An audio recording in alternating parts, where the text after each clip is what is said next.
I've certainly, as an activist, taken on challenges that I knew would fail because of the lessons that we would learn and the information that we would acquire by failing.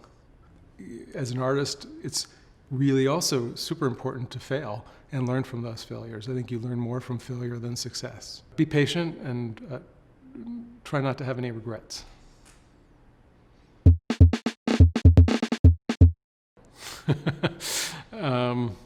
As an artist, I'm exhibiting and showing my work, and as an activist, I'm acting on a kind of more local level. Obviously, I'm actually in a very micro-local level in Prospect Heights, Brooklyn. So, if you want to see me as an activist, you have to kind of come to community meetings and listen to me talk. But actually, I mostly work collectively with lots of people, so you get to hear a lot of people talk. I get this asked a lot, actually, from people who are thinking about becoming artists, or maybe as undergraduates studying art and thinking about going on to study as a graduate student. Studying art is the most critical part of that is the peer relationships that you develop, the friends that you develop. You might very well keep for the rest of your life, and the creative interactions with your fellow students are incredibly formative. It's very important to have great faculty, but I think that the relationships you have student to student are really especially important. I don't really like these definitions. I like to think much more about intentions and goals. In activism, typically you have a clear-cut goal, and so the steps that you take to get to that endpoint are really pretty clear. In art making, the goals are perhaps less clear, or in fact the goal is to be open-ended, to raise questions. But whether you're an artist or an activist, you're figuring out that you didn't necessarily know everything when you started, and you know a little bit more by the time you finish.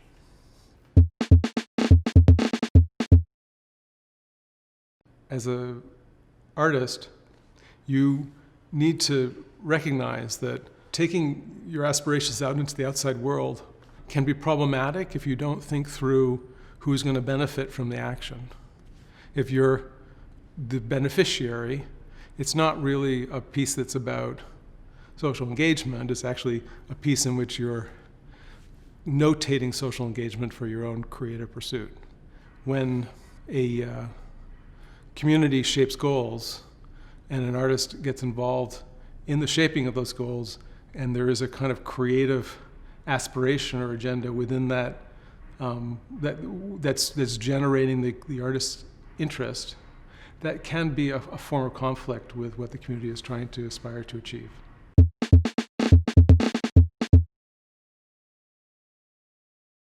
Teaching is a two-way street. I think it's really important to have, as a teacher, an open mind and to learn from your students. I've learned so much from the students that I've had. Each generation has their own understanding of what the world is around them. And if you're making art and you putting it out into the world, then you definitely want to hear, as a teacher or as an artist, you want to hear what somebody who is younger than you thinks about the work that you're making, because it's quite possible that the lens is radically different. And so I want to know what that lens is. I want to learn what my work is to somebody else. You have to exchange that information with each other. That's what teaching is about in a lot of ways.